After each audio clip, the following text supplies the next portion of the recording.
This is Today in Toronto, our daily podcast from torontotoday.ca. I'm Scott Sexsmith, and these are some stories making headlines on this Monday. A loaded Smith & Wesson semi-automatic handgun was among items seized in a drug and firearms bust in which two men and a woman were arrested.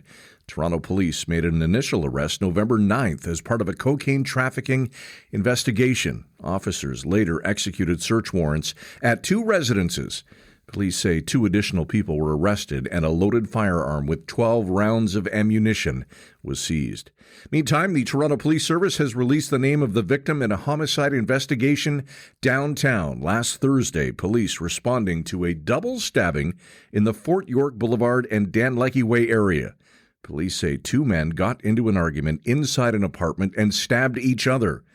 Life-saving measures were performed, and the men were transported to hospital, where one later died of his injuries. The victim has been identified as 34-year-old Sean Collins of Toronto. Brian Kelnerick, 33 of Toronto, has been arrested and charged with second-degree murder. Police say a young child in a stroller was taken to hospital Saturday night after being hit by a vehicle near the Rogers Centre. The driver remained on scene after the incident that took place around 8:15. The collision happened at Front Street and John Street. Police later saying the child's injuries were deemed to be non-life-threatening. The TTC is urging those to plan their trip accordingly to the 120th Annual Santa Claus Parade and the 5K Holly Jolly Fun Run next Sunday.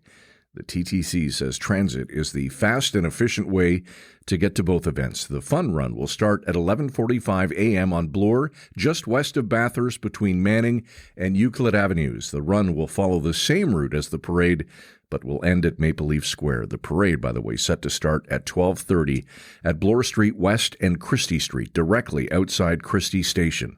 A reminder before you plan any trip to check out Commuter Corner on site for any delays, schedule, or route changes. The Toronto Argonauts are once again Grey Cup champs after beating the Winnipeg Blue Bombers 41-24 last night. The Argos are the CFL's most decorated team. This is the franchise's fifth win in 10 years and 19th win in total. The team will be hosting a public rally for fans from 11 a.m. to 1 p.m. Tuesday at Maple Leaf Square. Toronto weather sunny today with a high of 13, partly cloudy tonight, low of 3, and cloudy to start tomorrow. Then a mix of sun and cloud with a high of 10 degrees. Be sure to follow us on X, sign up for our daily newsletters, and subscribe to Today in Toronto wherever you get your podcasts. Thanks for listening. Have a great Monday. We'll talk to you tomorrow.